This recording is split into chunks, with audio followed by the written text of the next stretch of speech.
የተወደዳችሁ ቤተሰቦቻችን እንደምን አላችሁልን? የዕለተ ማክሰኞ የአዲስ ስፖርት የማለዳ ስፖርት የመረጃ ሰዓታችንን በድጋሚ ይዘን ቀረብን። ስለምታደምጡን ስለምትከታተሉን ከልብ አድርገን ነው የምናመሰግነው። ዛሬም ለእናንተ እንደተለመደው የተለያዩ ስፖርታዊ ጉዳዮችን የምናደርስ ነው የሚሆነው። ትላንትና ምሽት በተወዳጁ የእንግሊዝ ፕሪምየር ሊግ 34ኛ ሳምንት ሲጠበቁ ከነበሩ ጨዋታዎች መካከል አንደኛው ተደርጓል። ማንቸስተር ዩናይትድ ከሜዳ ውጪ ወደ ጂቴክ ኮሚኒቲ ስቴዲየም አቅንቶም ከብሬንትፈርድ ጋር ያደረጉት ጨዋታ ትናንትና ሲጠበቅ የነበረው ጨዋታ ነው። ከሱ ጨዋታ ጋር አያይዘን የምናነሳቸው ነጥቦች ይኖራሉ። ዛሬ ደግሞ የአውሮፓ ቻምፒየንስ ሊግ ወሳኝ ጨዋታዎች ጅማሮን የሚያደርግበት ዕለት ነው።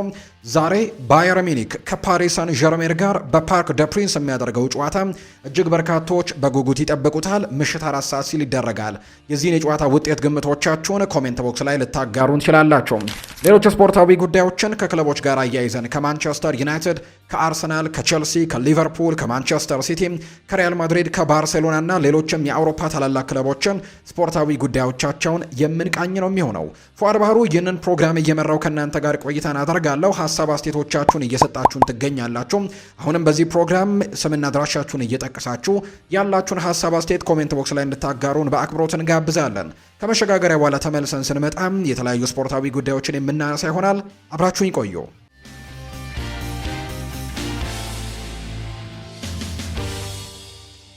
የሀገር ውስጥ መረጃን በማስቀደም ነው የዛሬ ፕሮግራማችንን ውድ ቤተሰቦቻችን የምንጀምረው።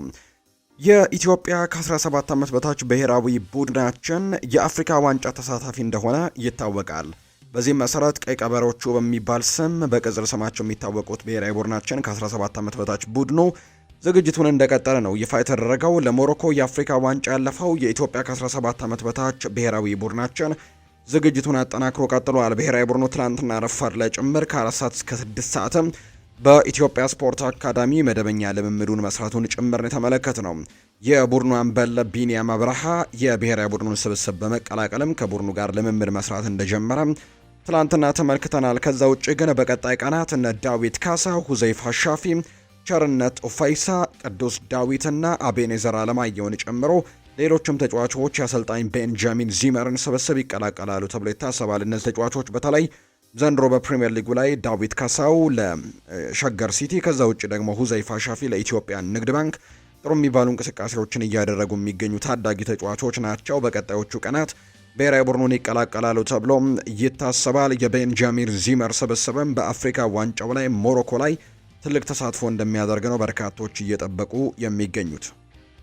ወደ ውጭ ሀገር ስፖርታዊ መረጃዎቻችን በቀጥታ እናምራ። ትናንትና በተወዳጁ የእንግሊዝ ፕሪምየር ሊግ የ34ኛ ሳምንት መደምደሚያው ጨዋታ ወይም የመጨረሻው ጨዋታ ትናንትና ምሽት ልክ 4 ሰዓት ሲል በማንቸስተር ዩናይትድ በኦልድ ትራፎርድ በቲያትር ኦፍ ድሪምስ ወሳኙ መርሃ ግብር ተደርጓል። እነዚህ ሁለት ቡድኖች ያሉበት ደረጃና ሁለቱም በጣም አስፈላጊ የሚባል ጨዋታቸው እንደሆነ ይታወቃል። የትናንትናው ጨዋታ ሁለቱም በተለያየ መልኩ የአውሮፓ ተሳትፎችን ለማግኘት ጥረት እያደረጉ የሚገኙበት መርሃ ግብር እንደሆነ ይታወቅ ነበር። ማንቸስተር ዩናይትድ የአውሮፓ ቻምፒየንስ ሊግን ቦታ ላይ እንግዲህ አሁንም ቢሆን ጥሩ እድሎች እንደነበሩት ከትናንትናው ጨዋታ በፊት የምናውቀው ነው። ነገር ግን የበለጠ እያረጋገጡ ለመምጣት ግን የትናንትናው ጨዋታ ማሸነፍ ለማንቸስተር ዩናይትድ እጅግ በጣም ወሳኝ ነበር።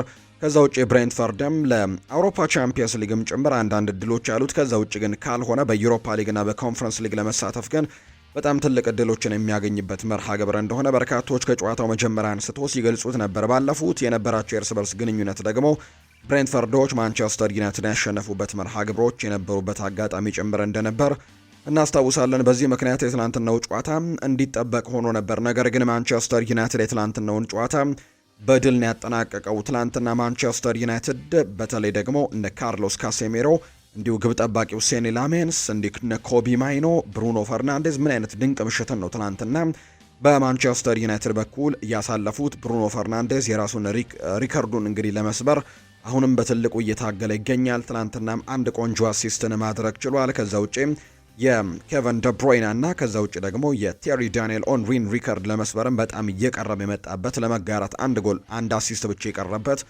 አጋጣሚን ጭምር ተመልክተናል። ካሴሜሮ ደግሞ አሁን ከማንቸስተር ዩናይትድ ሊለያይ እየተቃረበ በመጣ ቁጥር እጅግ በጣም ድንቅ ተጫዋችነቱን እያስመሰከረ ልምዱን በደንብ እየተጠቀመ ከዛ ውጭ ለማንቸስተር ዩናይትድ ምን አለ ያን ውሳኔ ባይወስንና ቢያንስ አንድ የውድድር ዓመትን ከዩናይትድ ጋር ቢቆይ የሚባል አይነት ፐርፎርማንስን ዘንድሮ እያሳየ ነው። አምና በርካቶች ትችቶቻቸውን ሲሰነዝሩበት ነበር። እነ ጄሚ ካራገር እግር ኳስ ሳትተው አንተ እግር ኳስን ተዋት የሚል አይነት ሀሳብም ጭምር ሲሰነዘሩበት እንደነበር እናስታውሳለን። ዘንድሮ ግን እጅግ ለየት ያለውን ካሴሜሮን እየተመለከትን ነው።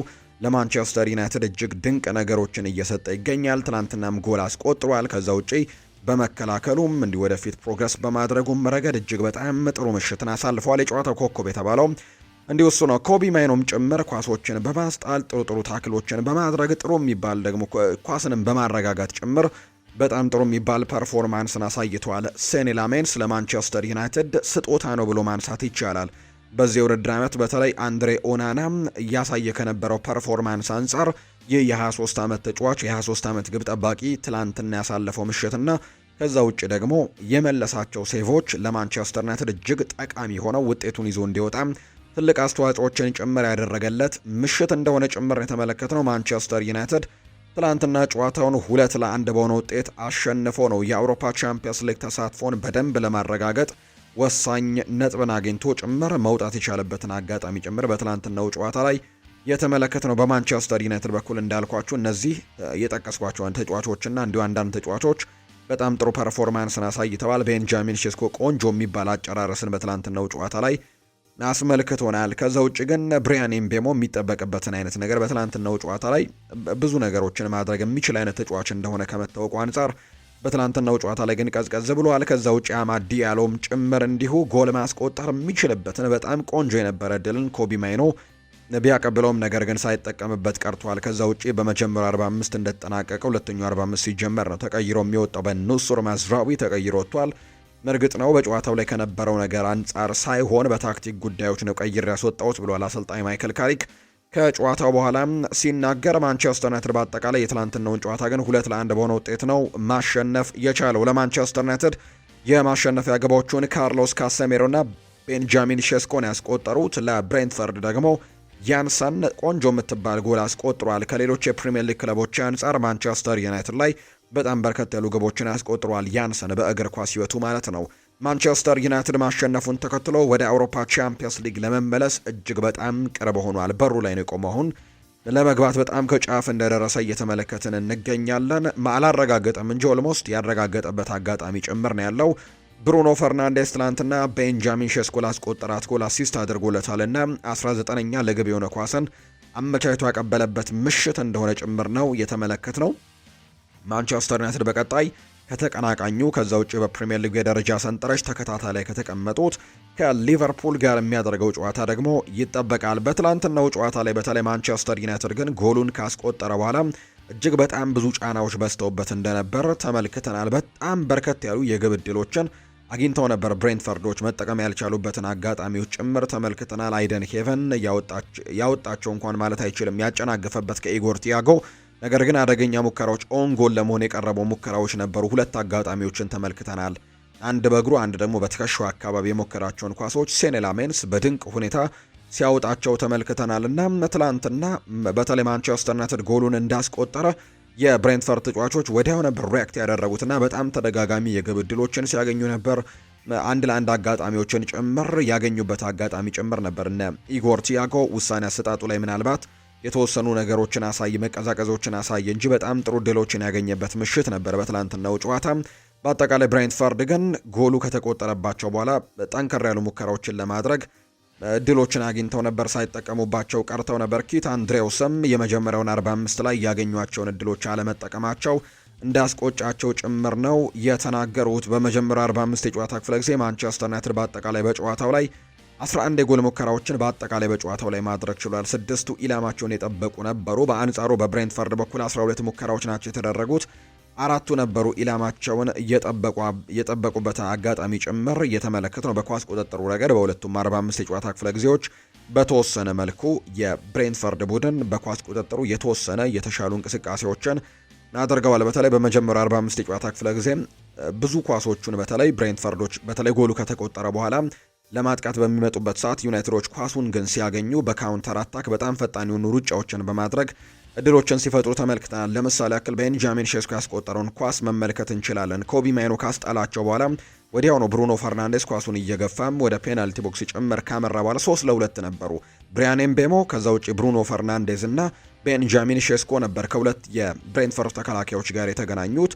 እንዲሁ ቤንጃሚን ሼስኮ ኳስና መረብን ያገናኘበትን አጋጣሚ ጭምር በትናንትናው ጨዋታ ላይ የተመለከትንበት አጋጣሚ ነበር። ጨዋታው በጣም ከባድ ነበር ብለዋል ሃሪ ማጓየር ነው ከትናንትናው ጨዋታ በኋላ ይህንን ሀሳብ የሰጠው። በጨዋታው ላይ እነ ማታያስ ኩኛ በጨዋታው ላይ አልነበረም በጉዳት ምክንያት በትናንትናው ጨዋታ ላይ አልተመለከትነውም። አሰልጣኝ ማይክል ካሪክ እንደሚናገረው ከሆነ የኩኛ ጉዳት ከባድ አይደለም ሲልም ነው የተናገረው። የማንቸስተር ዩናይትዱ ተጫዋች ማቲያስ ኩኛ ከትናንትናው ጨዋታ ውጭ የሆነው በጉዳት ምክንያት መሆኑን ነው አሰልጣኝ ማይክል ካሪክ ያረጋገጡት። ከቸልሲ ጨዋታ በኋላ መጠነኛ የጡንቻ ጉዳት ገጥሞታል ያሉት ካሪክ ነገር ግን እንደሚመለስ አስበን ነበር፣ በትናንትናው ጨዋታ ላይ በፍጥነት ግን አላገገመም፣ ጥሩ ግን ተቃርቦ ነበር ሲሉ ነው የተናገሩት። ከባድ ጉዳት ግን እንዳልሆነ አረጋግጥላችኋለሁ፣ እንዳለመታደል ሆኖ ነው በዚህኛው ጨዋታ በትናንትናው ጨዋታ ላይ ያልተሰለፈው ሲሉ ጭምር ሀሳባቸውን ሰጥተዋል። አሰልጣኝ ማይክል ካሪክ ናቸው ይህንን ሀሳብ እንዲሁ ሲሰጡ የተመለከትነው። ማንቸስተር ዩናይትድ ከሜይ 2025 ጀምሮ በሜዳው በሁለት ተከታታይ ጨዋታዎች አልተሸነፈም። ከትላንትናው ጨዋታ በፊት በሜዳው ያደረገው ጨዋታ ከሊድስ ዩናይትድ ጋር የተደረገው መርሃ ግብርና የተሸነፉበት ጨዋታ እንደነበር እናስታውሳለን። ነገር ግን ከሜይ 2025 በኋላ ግን ዩናይትድ በተከታታይ ሁለት ጨዋታዎች ተሸንፎ አያውቅምና በትላንትና ምናልባት ቢሸነፍ ኖሮ ሪከርዱ ሊሰበርበት የሚችልበት እድሉ ነበረው። ነገር ግን ትናንትናም አልተሸነፈም። አሁንም ያንን ጉዞን ማስቆጠል የቻለበትን አጋጣሚ የተመለከትነው። ካሪክ ስለ ኮቢ ማይኖ ተናግሯል። እኛ የፈለግነው እሱ ሜዳ ላይ አውጥተን እግር ኳስ እንዲጫወትና የጨዋታ ፍሰቱን እንዲያገኝ ማድረግ ነበር። ነገር ግን እሱ እጅግ ድንቅ ሆኖ ከመገኘቱም በላይ ብቃቱ እየባሰ እየጨመረን የመጣው ሲልም ነው አሰልጣኝ ማይክል ካሪክ ኮቢ ማይኖን ያሞካሹት። እውነት ለመናገር ባለፉት 12 ጨዋታዎች ውስጥ በ11ዱ ላይ ቋሚ ተሰልፌ ይጫወታለሁ ብዬ አላሰብኩም ነበር። ተሰልፌ መጫወት የቻልኩባቸው እያንዳንዱ ደቂቃዎችን ግን ወድጃቸዋለሁ።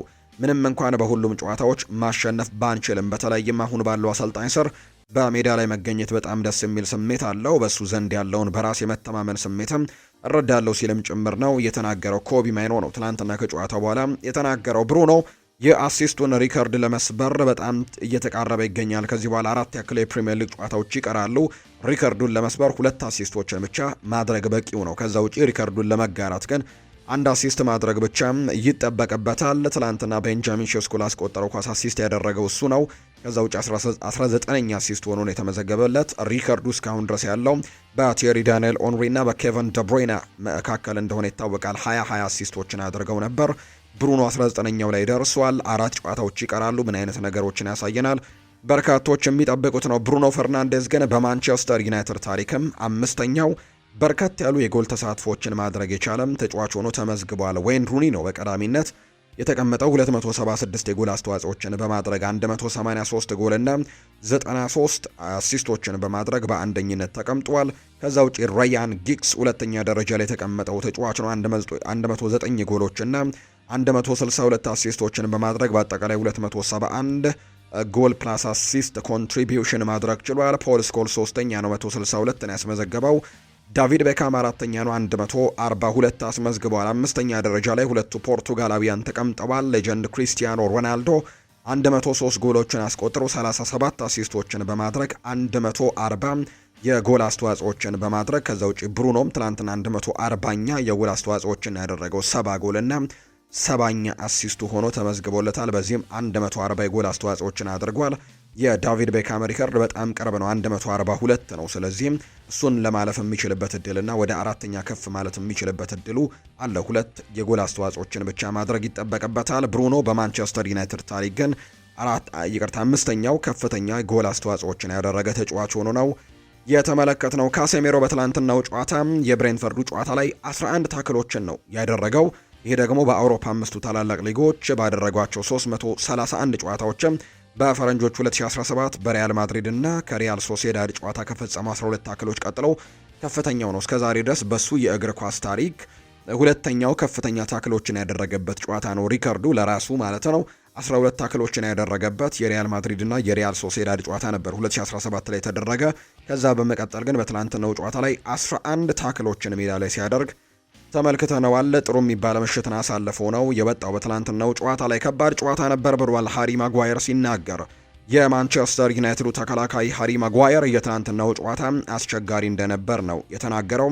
ከባድ ጨዋታ ነበር ያለው ማጓየር ጥሩ አጀማመር ነበረን፣ ከ25 ደቂቃዎች በኋላ ግን ተቆጣጥረውት ነበር ሲልም ነው የተናገረው። በሁለተኛው አጋማሽ ያደረጉት ያጨውት ለውጥም እንደረዳቸው ያነሳው ማጓየር በተወሰነ ተቆጣጥረናል፣ የተሻለ ሜዳውንም አካለናል፣ በመጀመሪያ 45 ግን በአብዛኛውን ሰዓት ተቆጣጥረውን ነበር ሲልም ጭምር ይናገራል። ሌላኛው ቤንጃሚን ሼስኮ ነው ሀሳቡን የሰጠው። ድሉ ይገባናል ሲል ነው ሼስኮ የሚናገረው።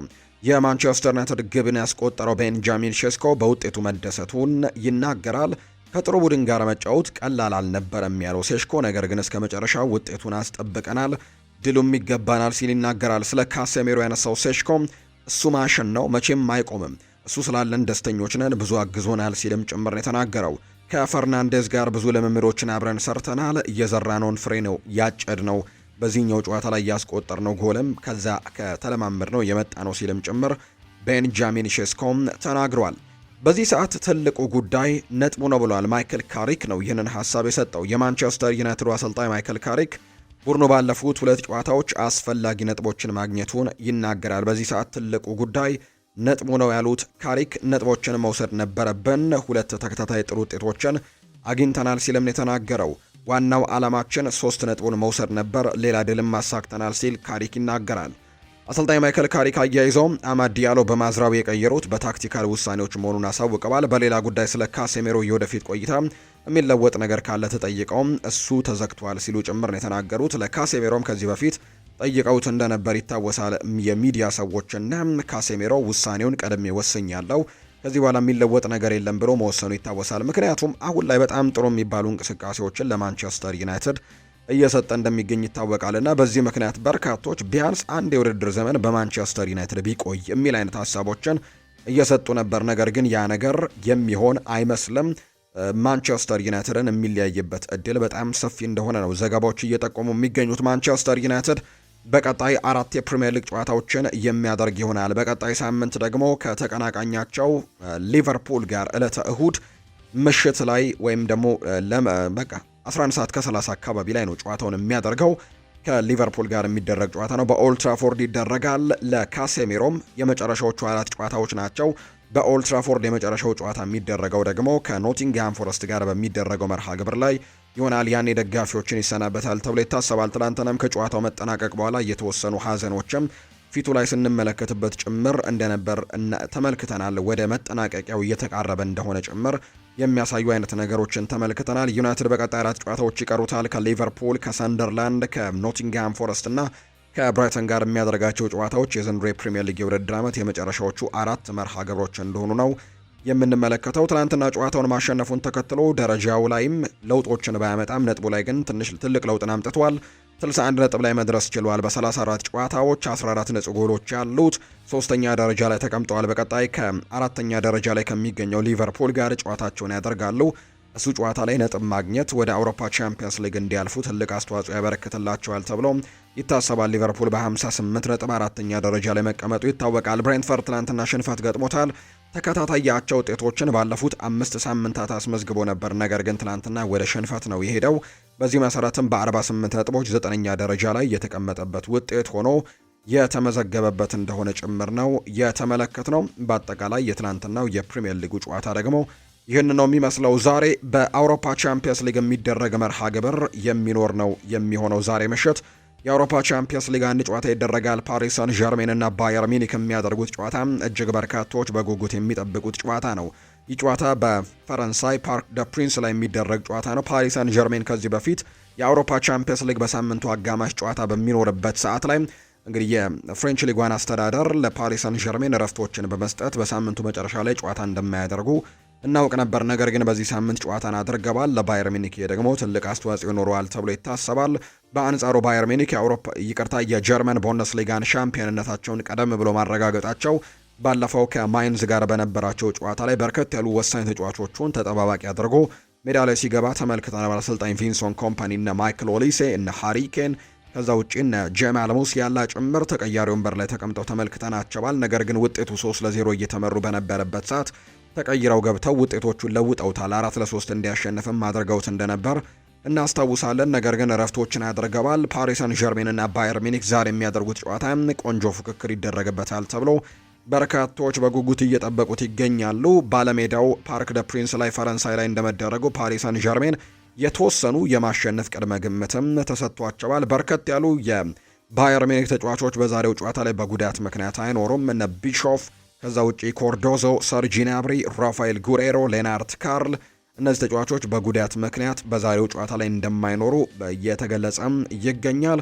48229 ደጋፊዎችን በሚይዘው ፓርክ ደ ፕሪንስ የዛሬው ጨዋታ ይደረጋል ተብሎ ይታሰባል። የእነዚህ ሁለት ቡድኖች ያለፉትን የእርስ በርስ ግንኙነቶች ከተመለከተን ፓሪስ ሰን ዠርሜን ከባየር ሚኒክ ጋር ባደረጋቸው ያለፉት 3 መርሃ ግብሮች አንዱን ነው ማሸነፍ የቻለው፣ ሁለቱን በአሸናፊነት ያጠናቀቀው ባየር ሚኒክ እንደሆነ ተመልክተናል በአውሮፓ ቻምፒየንስ ሊግ በዚህ ሲዝን። ከዛ ውጭ ደግሞ የዓለም ክለቦች ዋንጫ ላይ ደግሞ ክረምት ላይ በተደረገው ውድድር ደግሞ ፓሪስ ሰን ዠርሜን አሸንፎ እንደነበር የምናስታውሰው ጉዳይ ነው። እንዲያምና ደግሞ በቻምፒየንስ ሊግም ባየር ሚኒክ አሸንፎ የነበረበት መርሃ ግብር ያለፉት የእነዚህ ሁለት ቡድኖች የእርስ በርስ ግንኙነት እንደሆነ ነው በርካቶች እያነሱ የሚገኙት። ከጨዋታው በፊት በርከት ያሉ ሀሳቦችን ሰጥተዋል በፓሪስ ሰን ዠርሜን በኩል። እኛ ፓሪስ ሰን ዠርሜኖች ነን፣ ሁሉንም ማድረግ የምንችል ሲልም ክቪቻ ክቫራስኬሊያ ተናግሯል። የፓሪስ ሰን ዠርሜኑ የፊት መስመር ተጫዋች ክቪቻ ክቫራስኬሊያ ሲናገር የዛሬው ጨዋታ ከባድ እንደሚሆን አውቃለሁ ነው ያለው።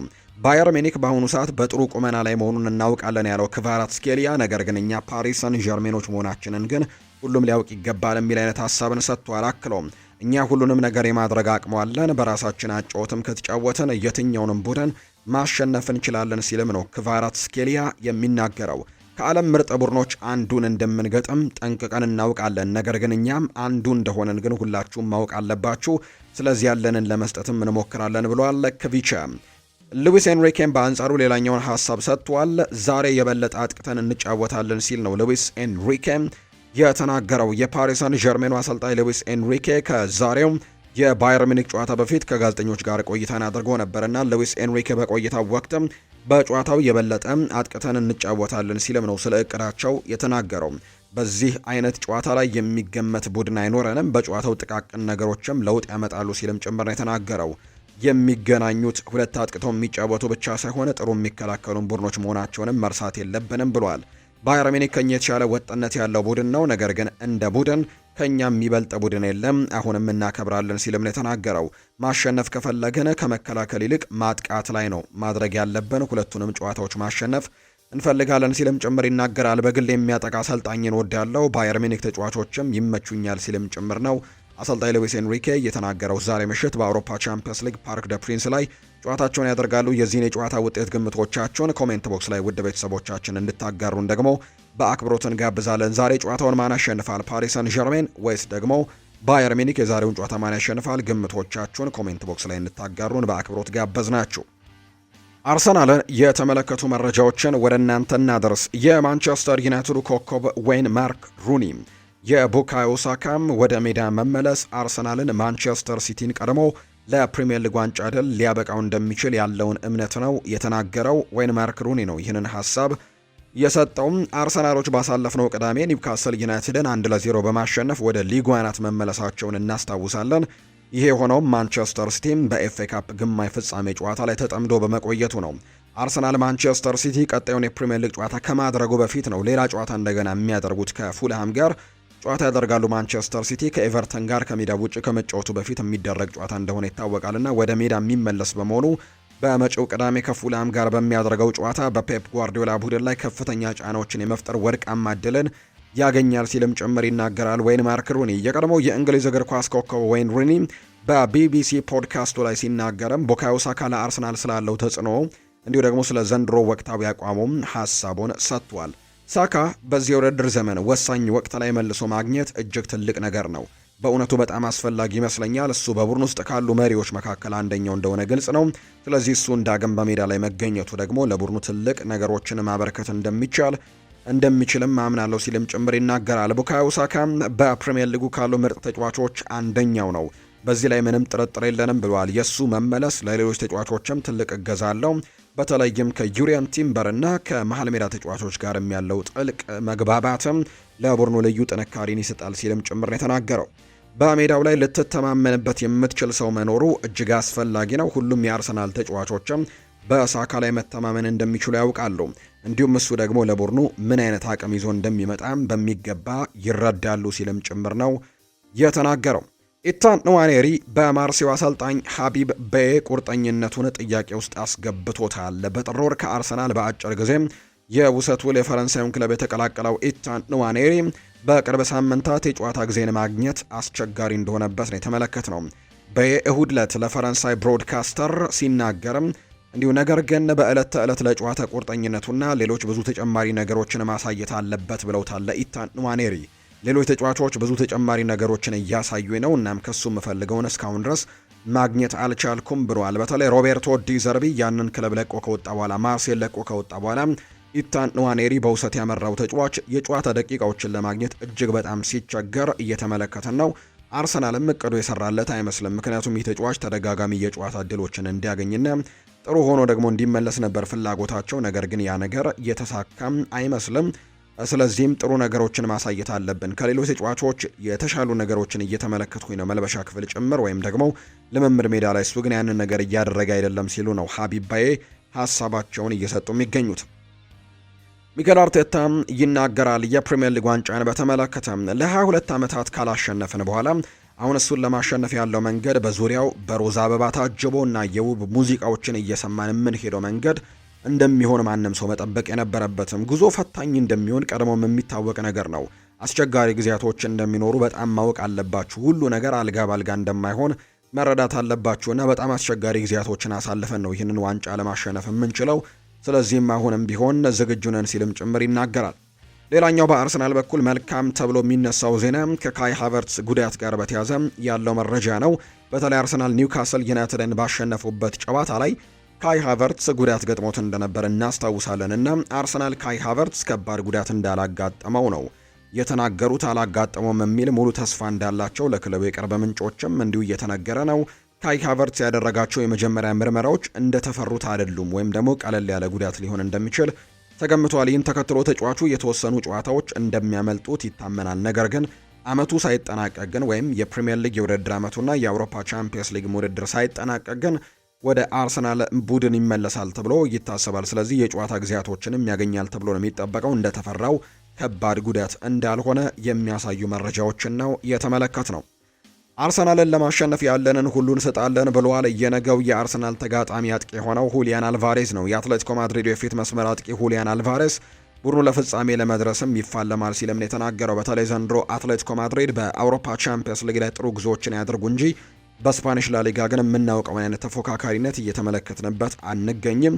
በአራት ተከታታይ ሳምንታት ተሸንፎ ነው በዚህ ሳምንት ወደ ድል የተመለሰው በስፓኒሽ ላሊጋ። ነገር ግን በአውሮፓ ቻምፒየንስ ሊግ እነ ባርሴሎናን ጭምር ጥሎ ነው ወደዚህ ዙር መምጣቱ የምናስታውሰውና በአውሮፓ ቻምፒየንስ ሊግ ጠንካራ ቡድን መሆኑን እያሳየ ይገኛል። ስለዚህም የአርሰናሉንም ጨዋታም ለማሸነፍ በትልቁ እየሰራን ነው ብለዋል ሁሊያን አልቫሬዝ ሲናገር። አርሰናልን አሸንፈን ለቻምፒየንስ ሊግ ፍጻሜ ለመድረስ ባለን አቅም ሁሉ እንተማመናለን፣ እንፋለማለን ሲል ነው ሁሊያን አልቫሬዝ የተናገረው። እንደ ግል ሜዳ ላይ ያለኝን ሁሉ እሰጣለሁ ያለው ሁሊያን አልቫሬዝ ጥሩ ጨዋታ ለማድረግም እንጥራለን ሲልም ጭምር ነው የተናገረው። ነገ ምሽት 4 ሰዓት ላይ የአውሮፓ ቻምፒየንስ ሊግ ጨዋታ በኤር ዋንዳ ሜትሮፖሊታኑ አሬና ሲደረግ አትሌቲኮ ማድሪድ ከአርሰናል ጋር ጨዋታቸውን እንደሚያደርጉ የወጣላቸው መርሃ ግብር ያሳያል።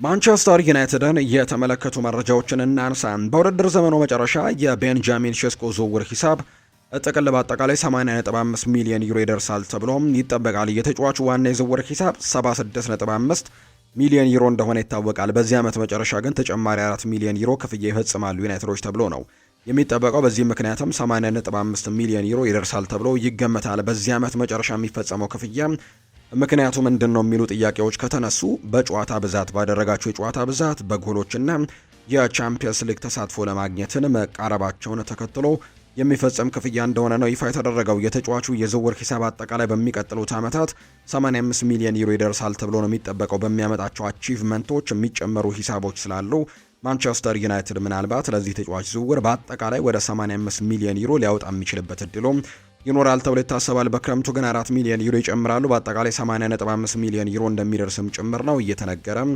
የሚገኘው። በተጨማሪም ከላይፕዚግ ጋር የወዳጅነት ጨዋታን የሚያደርጉ ሲሆን ሙሉ ገቢውንም ላይፕዚግ ይወስዳል ተብሎ እንደሚታሰብ ነው መረጃዎች የወጡት። ማንቸስተር ዩናይትድ የቶትንሃሙን ሻቪ ሲሞንስን በክረምቱ ለማስፈረም በቅርበት እየተከታተሉት እንደሚገኝ ይፋ ተደርጓል። ምንም እንኳን ሻቪ ሲሞንስ በጉዳት ምክንያት ረጅም ጊዜያቶችን ከክለቡ የተቀነሰ ወይም ደግሞ ከክለቡ ጋር የማይኖር ቢሆንም በተለይ ግን ቶተንሃም ሆትስፐርስ ወደ ታችኛው ሊግ ወደ ቻምፒየንሺፕ የሚወርድ ከሆነ ግን በቅናሽ ይህንን ተጫዋች ለማግኘት በርከት ያሉ ክለቦች እድሉን ያገኛሉ ተብሎ ይታሰባል። ሻቪ ሲሞንስ ባለፈው ክረምት ከሊያብዚሽ ነው በ50 ሚሊዮን ፓውንድ ስፐርስን የተቀላቀለው። እስከ 2030 ድረስም የሚያቆይ ውል እንዳለው ይታወቃል። ሆኖም በቅርቡ ባጋጠመው የኤሲኤል ጉዳት ምክንያት ክለቡ ካለበት የፋይናንስ ጫና የተነሳ ተጫዋቹን በ26 ሚሊዮን ፓውንድ አካባቢም ሊለቀው የሚችልበት እድሎች እንዳሉ ነው ዘገባዎች የጠቆሙት። ቢቢሲ ስፖርት እንደሚለው ከሆነ ደግሞ ዩናይትድ ሌሎች ክለቦችም እዚህ ተጫዋች ዝውውር ላይ እንዳሉት ሁሉ ዩናይትድም በዚህ ዝውውር ላይ አለበት። ስለዚህ ሻቪ ሲሞንስን ለማስፈረም ከሚጥሩ ክለቦች መካከል ማንቸስተር ዩናይትድም አለበት የሚል አይነት መረጃ ነው ቢቢሲ ስፖርት ያጋራው። የማንቸስተር ዩናይትድ ቋሚ አሰልጣኝ የመሾም ሂደት የሚመሩት ኦማር ቤራድ እና ጄሰን ዊልኮክስ ናቸው ተብሏል። ለውሳኔው እስከ ውድድር ዘመኑ ማብቂያ ድረስ ለመጠበቅ ቢያቅዱም የተለያዩ እጩዎችን ሁኔታዎች ግን እያጣሩ ይገኛሉ። ትላንትናም በሜዳ ላይ ተገኝተውም ጨዋታውን ሲመለከቱ ተመልክተናቸዋል። ከዛ ውጭ ማይክል ካሪክ በቋሚነት የመቀጠል እድሉን አሁን ላይ እያሰፋ የመጣ ይመስላል። ምክንያቱም ውጤቶቹ የሚያሳዩት በጣም በጥሩ ሁኔታ እየቀጠለ እንደሆነ ነው። ጨዋታዎችን እያሸነፈ ይገኛል። የአውሮፓ ቻምፒየንስ ሊግ ቦታንም ለማረጋገጥ እጅግ በጣም ቅርብ ሆኗል። በቀጣዩ የሊቨርፑል ጨዋታ ላይ በተለይ ማሸነፍ የሚችል ከሆነ ደግሞ ተቀናቃኝም ከመሆናቸው ጋር በተያዘ ከዛ ውጭ የአውሮፓ ቻምፒየንስ ሊግ ከማረጋገጥ ጋርም በተያዘ ለማይክል ካሪክ በጣም ትልቅ ነጥብ ይሆንለታል ተብሎ ይታሰባል። ዩናይትዶች ግን አሁንም ሌሎች አሰልጣኞችን በጎን እየተመለከቱ ነው። ሁሉም ውሳኔ ግን በክረምቱ ከመምጣቱ በፊት ይወሰናል ተብሎ እንደሚታሰብ ነው ዘ አትሌቲክ ይፋ ያደረገው። ወሳኞቹ ደግሞ ኦማር ቤራድ እና ጄሰን ዊልኮክስ እንደሆኑ ነው መረጃዎች እየወጡ የሚገኙት። የፊታችን እሁድ የሚጠበቅ አንድ ጨዋታ አለ። በማንቸስተር ዩናይትድ እና በሊቨርፑል መካከል ነው የሚደረገው። ይህን ጨዋታ በርካቶች ይጠብቁታል። ኦልትራፎርድ ላይ የሚደረገውን ተጠባቂ ጨዋታ ዳረን ኢንግላንድ በመሀል ዳኝነት እንደሚመሩት ነው ይፋ የተደረገው። ስዋርት አትዌል ጨዋታውን በቫር ዳኝነትም እንደሚመሩት ይፋ ተደርጓል። ዕለተ እሁድ ምሽት 11 ሰዓት ከ30 ሲል አመሻሹ ላይ 11 ከ30 ሲል ጨዋታው እንደሚደረግ ነው የወጣላቸው መርሃ ግብር የሚያሳየው። ኬቨን ደ ብሮይና ስለ ብሩኖ ሚጌል ፈርናንዴዝ ይናገራል። እንደ ብሩኖ አይነት ተጫዋች ስታይ ቁጥሮች አይዋሹም። በየጨዋታው ያለው ተጽዕኖ ከፍተኛ ነው። ሪከርዶችን ቢሰብር ሙሉ ለሙሉ ይገባዋል። በዚህ ውድድር ዓመት እያሳየ ባለው ድንቅም የሪከርዱ ባለቤት ከሆነ እሱን ትቶ ለሌላ ሰውም የዓመቱ ተጫዋች ሽልማት መስጠት እጅግ በጣም ከባድ እንደሚሆን አውቃለሁ። ምክንያቱም እሱ በጣም በግሉ ጥሩ እንቅስቃሴዎችንና ጥሩ የውድድር ዓመትን አሳልፏል። ስለዚህ ከሱ ተቀብሎ ሽልማቱን ለሌላ ሰው መስጠት እጅግ በጣም ከባድ ነው። እሱ እድሎችን መፍጠር ብቻ ሳይሆን ግጥሚያዎችን እየመራ ኃላፊነትን እየተሸከመና ትልልቅ ጊዜያት ውስጥ ደግሞ ውጤታማ እያደረገው ነው። ሁልጊዜም ጨዋታዎችን በራሳቸው መንገድ የሚቆጣጠሩ ተጫዋቾችን አከብራለሁ። ብሩኖ በእርግጠኝነት ከዚህ ውስጥ ደግሞ አንደኛ ነውና ሪከርድን ቢሰብር አልገረምም። በጣም ጥሩ ተጫዋች እንደሆነ አውቃለሁ ሲልም ጭምር ነው የተናገረው። ይህንን ሀሳብ የሰጠው ኬቨን ደ ብሮይና ነው። ጄሲ ሊንጋርድ ይናገራል። ማይክል ካሪክ በሚቀጥሉት የውድድር ዘመናት ቋሚ አሰልጣኝ ሊሆን ይችላል ብዬም እጠብቃለሁ። የክለቡ ውስጣዊ ሚስጥሮችንና ዝርዝር ሁኔታዎችን ጠንቅቆ የሚያውቅ ሰው ነው። አሁን ላይ ደግሞ በዩናይትዶች በሱ ስር በጣም በምርጥ አቋም ላይ ይገኛሉ። በጣም ጥሩ ውጤቶችን እያመጡ ነውና ይህ አሰልጣኝ መቀጠል ይኖርበታል ሲልም ጭምር ነው ሀሳቡን እየሰጠ የሚገኘው። ጄሲ ሊንጋርድ ነው ይህንን ሀሳብ እያጋራ የሚገኘው። የማንቸስተር ሲቲን ጉዳዮች ደግሞ ወደ እናንተ እናድርስ ውድ ቤተሰቦቻችን። ፔፕ ጓርዲዮላ ኦማር ማርሙሽን እንደ መስመር ተጫዋች ሳይሆን እንደ መሀል አጥቂ ብቻ ነው የሚመለከተው። በዚህ ምክንያትም ኤርሊንግ ሃላንድ በቡድን ውስጥ በመኖሩ ማርሙሽ በቋሚ የመሰለፍ እድልን እያገኘ በጭራሽ አይደለም። ተጫዋቹ በቋሚነት የመጫወት እድልን ለማግኘት ወደ ሌላ ክለብ ለመዛወርም እያሰበ እንደሆነ ይነገራል። አሁንም እሱን ደግሞ ለማስፈረም የሚፈልጉ ክለቦች እንደሚኖሩ በርካቶች እየጠበቁ ይገኛሉ። ስለዚህም ኦማር ማርሙሽ በክረምት የተጫዋቾች የዝውውር መስኮት ማንቸስተር ሲቲን ይለቃል ተብሎ ነው የሚታሰበው። በርከት ያሉ ፈላጊዎች ያሉት ከነዚህ መካከል አንደኛው የሚታወቀው አስተን ቪላ እንደሆነ ይታወቃል። ከዛ ውጭ ግን የስፔኑ ክለብ ባርሴሎና አማራጮቹን የሚያጣ ከሆነ እነ ሁሊያን አልቫሬዝን ለማስፈረም ጥረቶችን እንደሚያደርግ ይታመናል። ነገር ግን የእነሱ ዝውውር የማይሳካለት ከሆነ ግን ኦማር ማርሙሽንም ከሚመለከታቸው ተጫዋቾች መካከል አንደኛው እንደሆነ ነው ይፋ የተደረገው። በአሰልጣኝ ፔፕ ጓርዲዮላ የሚመራው ማንቸስተር ሲቲ የወርሃ ሚያዝያ የወሩ ምርጥ ተጫዋች 3 እጩዎቻቸውን ይፋ አድርገዋል። በዚህ መሰረትም በርናርዶ ሲልቫ፣ አብዲ ኮዱር ኩሳኖቭ እና ኒኮ ኦራይሊ በእጩነት የቀረቡ 3 ተጫዋቾች መሆናቸው ይፋ ተደርጓል። የዚህ ወር የማንቸስተር ሲቲ የሚያዝያ ወር ማለት ነው ምርጡ ተጫዋች ለመባልም እነዚህ 3 ተጫዋቾች በእጩነት እንደቀረቡ ነው ይፋ የተደረገው። ናታን አኬ ማንቸስተር ሲቲን ሊለቅ ነው። ኔዘርላንዳዊው ተከላካይ ናታን አኬ በውድድር ዘመኑ መጨረሻ ከማንቸስተር ሲቲ ጋር ሊለያይ እንደሚችል እየተነገረ ነው። በውሉ 1 ዓመት የሚቀረው ናታን አኬ ከ6 ዓመታት ስኬታማ ቆይታ በኋላ ከማንቸስተር ሲቲ ጋር ይለያያል ተብሎ በርካቶች እየጠበቁት ነው። የ31 ዓመቱ ናታን አኬ በጥር የዝውውር መስኮት የተለያዩ ክለቦችን ቀልብ ስቦ እሱም ደግሞ ለመልቀቅ ፍቃደኛ እንደነበር ይታወሳል። ይሁን እንጂ በማንቸስተር ሲቲ የነበረው የተከላካዮች ጉዳት ግን ከመልቀቅ አስቆሞት ነበር። በሌላ በኩል በርካታ ክለቦች የኒኮ ጎንዛሌዝን የማንቸስተር ሲቲን ሁኔታ እየተከታተሉ መሆኑ ይፋ ተደርጓል። ዘ አትሌቲክ እንደዘገበው የተጫዋችም በበርካታ ክለቦች እየተፈለገ የሚገኝ ተጫዋች ነው ብሏል። ስለዚህ ናታን አኬ ይለቃል። ኒኮ ጎንዛሌዝም ፈላጊዎቹ እየበዙለት እንደሆነ ጭምር ይፋ ተደርጓል። በዚሁ የቼልሲ ጉዳዮችን ደግሞ እናንሳ። ኤንዞ ማሬስካ ለማንቸስተር ሲቲ በክረምቱ የዝውውር መስኮት ኤንዞ ፈርናንዴዝ ቀዳሚ ኢላማቸው መሆን እንዳለበት እንደተናገሩ ነው ደ ተች ላይን የተባለው የመረጃ ምንጭ ይፋ ያደረገው። ፔፕ ጓርዲዮላን ይተካል ተብሎ የሚጠበቀው ጣሊያናዊው አሰልጣኝ ዝውውሩን ለማጠናቀቅም ጠንካራ ግፊቶችን ያደርጋል ተብሎ ይጠበቃል። ምናልባት ማንቸስተር ሲቲን የሚረከብ ከሆነ በክረምቱ ፔፕ ጓርዲዮላ የመልቀቁና ያለመልቀቁ ጉዳይ እስካሁን የተረጋገጠ ነገር እንደሌለው ነው በርካቶች የሚያነሱት። በዚህ ምክንያትም ምናልባት ግን ፔፕ የሚለቅ ከሆነ ሲቲዎች በቅድሚያ ትኩረት የሚሰጡት ኤንዞ ማሬስካን ወደ ቡድኑ መመለስ ነው። ድሮ እንግዲህ ከዚህ በፊት በፔፕ ጓርዲዮላ ስር በምክትል አሰልጣኝነት ሰርቶ እንደነበር ይታወሳልና ማሬስካ የሚመለስ ከሆነ ደግሞ የቼልሲውን ኤንዞ ፈርናንዴዝን ማስፈረም እንደሚፈልግ ነው ተች ላይን መረጃውን እያጋራ የሚገኘው። ሊያም ዴላፕ ከኢፕስዊች ታውን ከመጣ በኋላ ጥሩ የሚባል የውድድር ዓመትን ዘንድሮ እያሳለፈ አይገኝም። አምና በተለይ በኢፕስዊች ታውን በነበረበት ጊዜም ጥሩ ጎል አስቆጣሪ ተጫዋች እንደነበር እናስታውሳለን። ዘንድሮ ግን ያንን ፎርም ማስቀጠል አልቻለም። በክረምቱ በተለይ ማንቸስተር ዩናይትድ እና ቼልሲ ትልቅ ፉክክር አድርገው ነው ቼልሲንን ተጫዋች ማስፈረሙን የምናስታውሰው። በቼልሲ ቤት ግን በዚህ ውድድር ዓመት የሚጠበቀውን አይነት እንቅስቃሴ ግን ማሳየት አልቻለም። ነገር ግን አሁንም ቢሆን ዴላፕ ቼልሲን የመልቀቅ ምንም አይነት ፍላጎት እንደሌለው ነው የሚነገረው። አሁንም ስኬታማ መሆን እንደሚችል ያምናል ብሏል ዴላፕ። ስለዚህም ተፎካካሪ ሆኖ በዚህ ቡድን ውስጥ መቀጠልን ምርጫው ያደርጋል ብሏል። ሊያም ዴላፕን በተመለከተ ማትላው ያወጣው መረጃ ቸልሲ ስለ የዋና አሰልጣኝ ሚና ስለ አንዶኒ ኢራኦላ ከወኪሎቹ ጋር የመጀመሪያ ግንኙነት እንዳደረገ ነው መረጃዎች እየወጡ የሚገኙት። ኒውካስል ዩናይትድ ኒኮላ ጃክሰንን ለማስፈረም እንደ እጩ ሆኖ ብቅ ብለዋል። ባየር ሚኒክ የእርሱን የውሰት ውል ወደ ቋሚነት ማድረግም እንደማይፈልጉ ካረጋገጡ በኋላ በክረምቱ ወደ ቸልሲ ይመለሳል ተብሎ እንደሚታሰብ መረጃዎች እየወጡ ነው። ስለዚህ ኒኮላ ጃክሰንን ለማስፈረም ግን የተለያዩ ክለቦች ፍላጎቱ ይኖራቸዋል። ኒውካስል ዩናይትድም በተለይ አሌክዛንደር ኢሳክን ለሊቨርፑል አሳልፈው ከሰጡ በኋላ እሱን የሚተካላቸው ተጫዋቹን እስካሁን ድረስ ማግኘት አልቻሉም። በወጥነት ጎሎችን ማስቆጠር የሚችል አጥቂን ማግኘት ያልቻሉበት አጋጣሚ ነው ያለው አሁን ላይና ያንን ነገር ደግሞ መተካት የሚችል ተጫዋችን እየፈለጉ ይገኛሉ። ሁለት አጥቂ መስመር ተጫዋቾችን ቢያመጡም የሚጠብቋቸውን አይነት እንቅስቃሴዎች ግን ማግኘት አልቻሉም። ኒክ ቮልትማደ ከዛ ውጪ ዩዌን ዊሳን ማምጣት ችለዋል። ነገር ግን የሚጠብቁትን እንዳላደረጉላቸው ነው በርካቶች የሚያምኑት። ስለዚህም በሱ ቦታ ደግሞ ተጫዋቾችን ማምጣት ምርጫቸው ያደርጋሉ። ኒኮላ ጃክሰንም እቅዳቸው ውስጥ እንዳለ የሚያሳዩ መረጃዎች ናቸው አሁን ላይ እየወጡ የሚገኙት።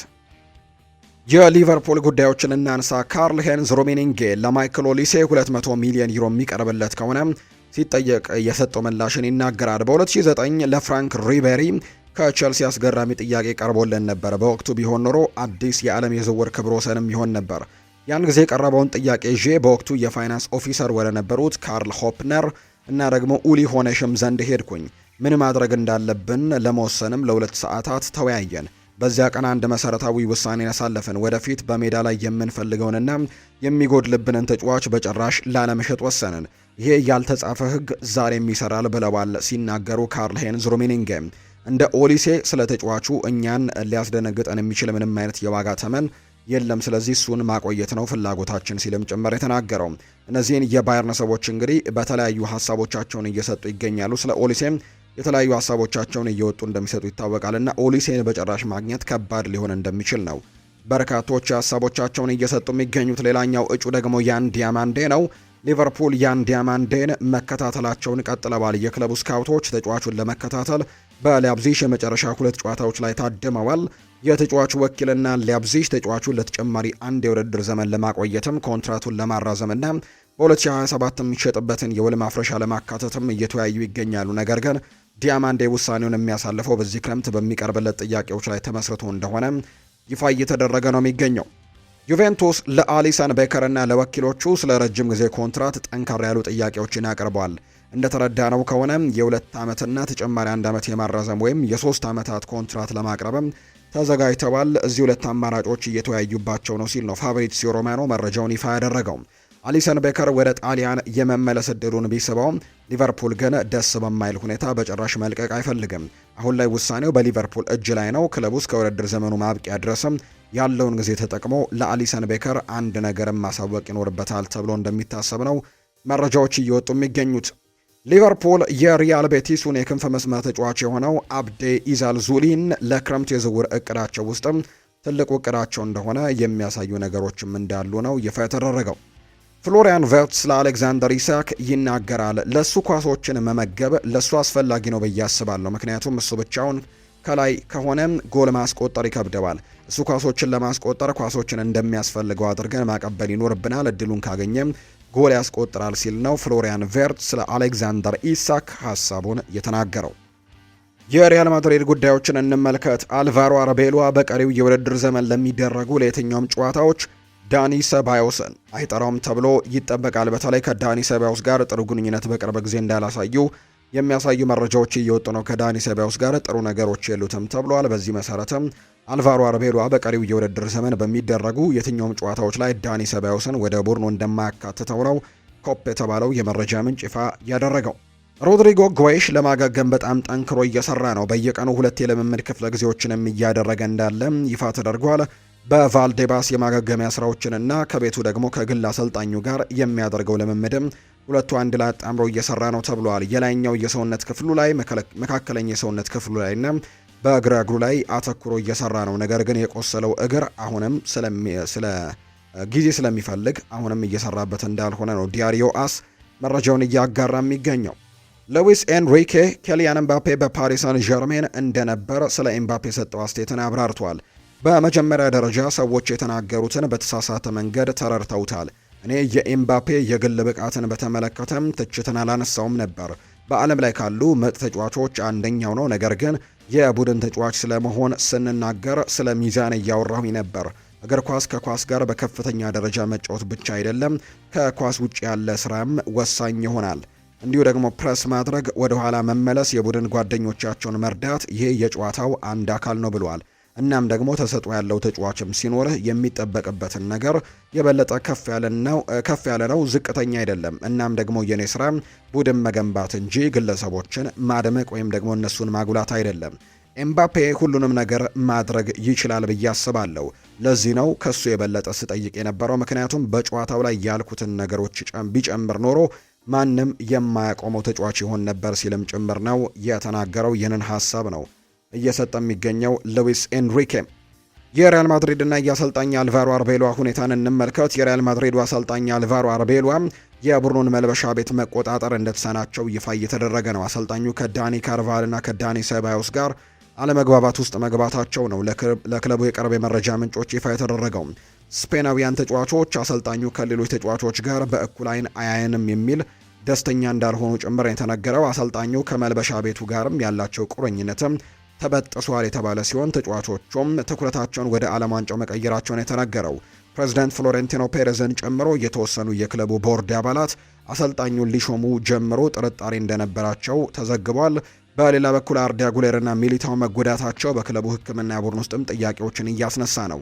ይህንን ተከትሎ ክለቡ የሕክምና ቡድኑ ላይ ትልቅ ለውጦችን ለማድረግም ንግግር መጀመሩ ጭምር የሚያሳዩ መረጃዎች ይፋ ተደርገዋል። ከዛ ውጪ ኬሊያን ኤምባፔም ጉዳት እንደገጠመው ይታወቃል። የሪያል ማድሪዱ የፊት መስመር አጥቂ የሆነው ኬሊያን ኤምባፔም የጡንቻ ጉዳት እንዳጋጠመው ይፋ ተደርጓል። በዚህ ምክንያትም ኬሊያን ኤምባፔም ከኤስፓኞል ጋር ከሚደረገው ጨዋታ ውጪ መሆኑ ተረጋግጧል።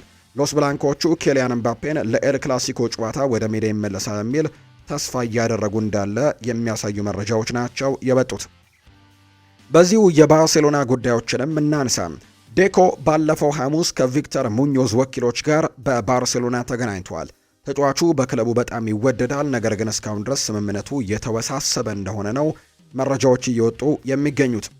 ባርሴሎና በሁሊያን አልቫሬዝ ዙሪያ ያላቸው አቋምን ለማወቅ ከአትሌቲኮ ማድሪድ ጋር የመጀመሪያ ግንኙነት አድርገዋል። ባርሴሎናዎች የዝውውሩን ክብደት ቢያውቁም ፕሬዝዳንት ዮሃን ላፖርት ግን ድርድሩን መምራትም ይፈልጋሉ ነው የተባለው።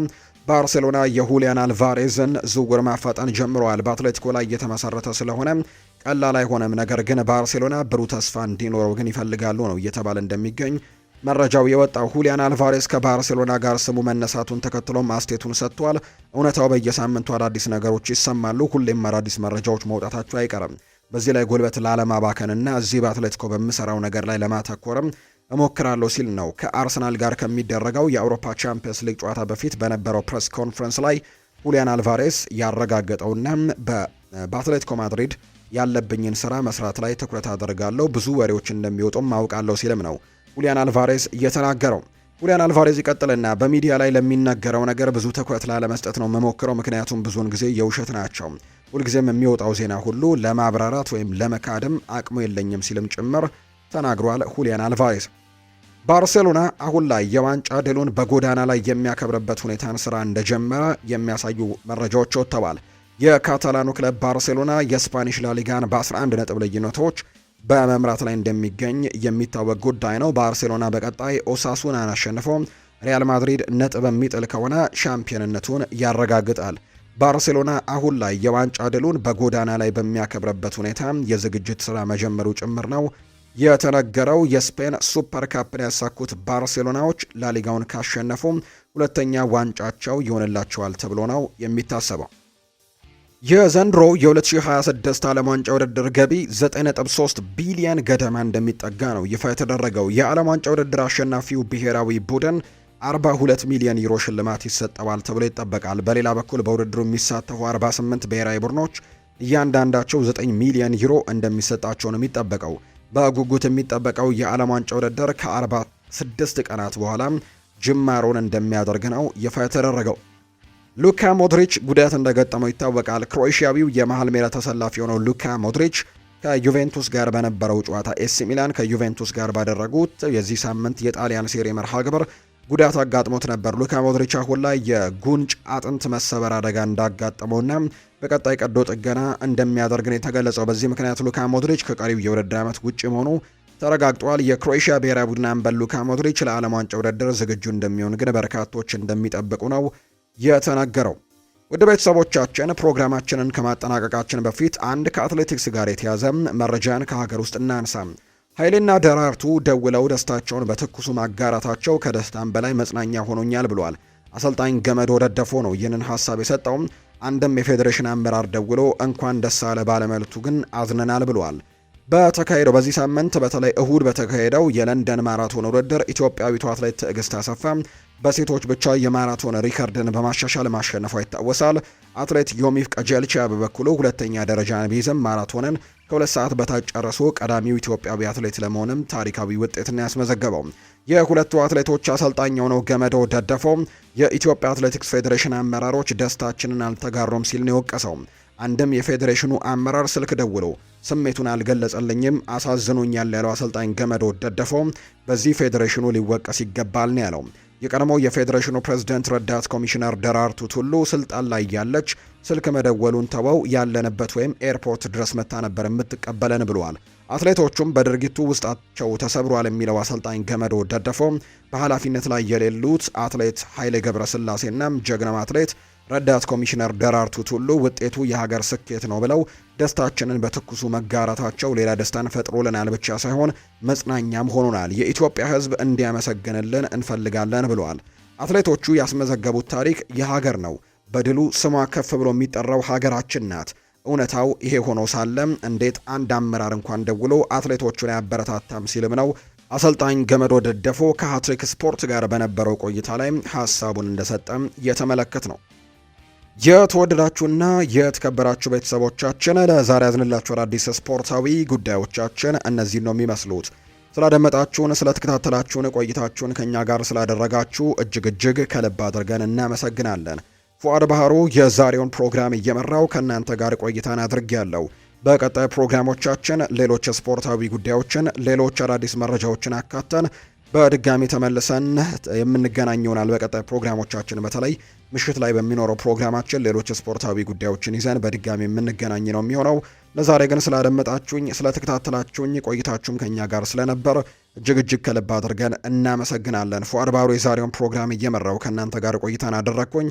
በቀጣይ ፕሮግራሞቻችን መልሰን የምንገናኝ ይሆናል። መልካም ጊዜ፣ መልካም ቆይታ እንዲሆንላችሁም ነው በአክብሮት የምመኘው።